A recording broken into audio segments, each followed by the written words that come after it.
Ross, may I have a word with you? Oh, of course, Donald. We've been getting reports of some very angry behavior on your part. What? Threatening letters, refusal to meet deadlines. Apparently people now call you mental. Yeah. We want you to speak to a psychiatrist. Oh, no. You don't understand. Oh, this is so silly. This is all just because of a sandwich. A sandwich? Yeah, you see, my sister makes these amazing turkey sandwiches. I put my sandwich in the fridge over here. And... Oh, you know what? I'm sorry. I believe I ate that. You ate my sandwich? It was a simple mistake. It could happen to anyone. Oh, really? Did you confuse it with your own turkey sandwich with a moist maker?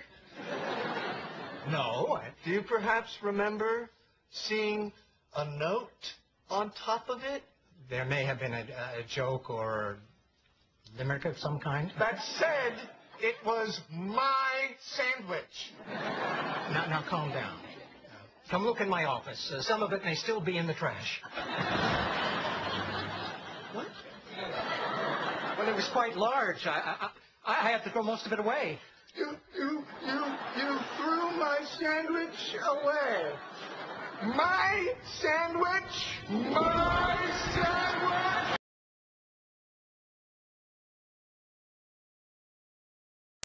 What went wrong? This is Gaya and Pavitra Satyanandan, and our topic is communication at work. Bad communication. Communication is the key to a strong business relationship.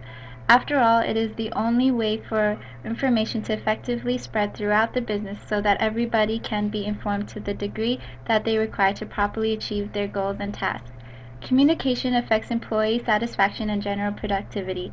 According to a study done with 2,500 Canadian employees to determine the correlates of employees' perception of a work environment, the strongest correlate of a healthy work environment was communication. Although communication is vital in a working environment, it can also be the source to conflict. Content dimension of a message refers to the subject being discussed and are more obvious because they are spoken words. Relational dimensions refer to how parties feel about each other and are less obvious because they are usually nonverbal. The relational dimension is the most likely the root of conflict. It can simply be the tone of voice to deliver the message or deal with social needs such as inclusion, control, affection, and respect. Communication problems can occur when communicators fail to check their interpretations or ignore the relational message. The co-workers of Ross failed to check their interpretation of Ross's note on his sandwich and concluded that he is mental. Ross also failed to decipher the relational message properly. While he interpreted mental as being cool, his co-workers in fact called him mental out of fear. The goal of communication is understanding. Simply put, anything that interferes with his understanding. Whether it be physiological, and psychological factors is called noise. Noise can be divided into three categories: external, semantic, and internal. External or physical noise refers to anything of a person that distracts him or her during communication, like sights, sounds, and smells. Semantic or physiological noise refers to reactions aroused unintentionally by symbols or words, causing the listener to abruptly focus on an unrelated topic, for example, discriminatory remarks and red flag words.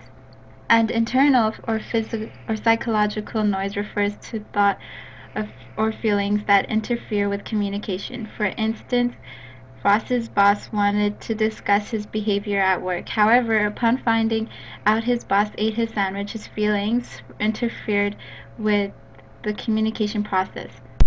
His anger took the best of him and the communication line was broken. Good communication is vital in the workplace. By having good communication, the company will succeed.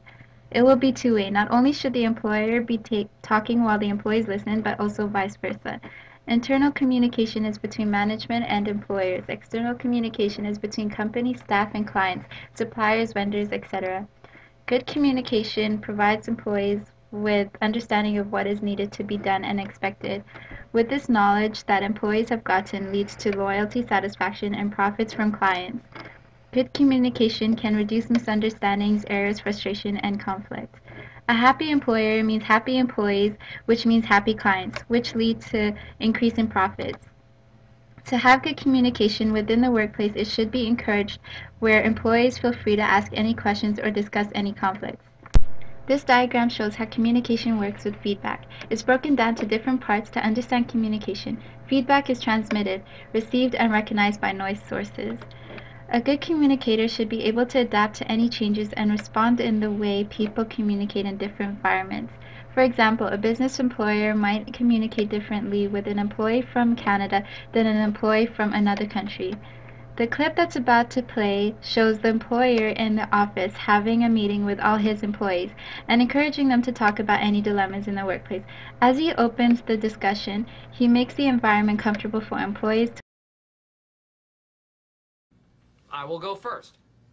When I discovered YouTube, I didn't work for 5 days. I did nothing. I viewed Cookie Monster sings Chocolate Rain about 1,000 times. What was the dilemma? To tell you or not, and I'm glad I did. I feel very, very good